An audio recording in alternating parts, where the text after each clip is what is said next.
Kalian nyadar gak sih kalau kita bikin short YouTube yang udah niat, penontonnya sedikit. Tapi pas kita bikin short random, gak jelas, jelek, kok malah rame yang nonton. Ini kenapa sih?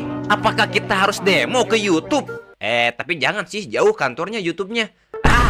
Pokoknya ini gak adil. Yang setuju sama aku pakai sound ini biar admin YouTube-nya dengerin. Udah capek ngomong mulu. Mokel apa ya hari ini? Blast channel enak ya.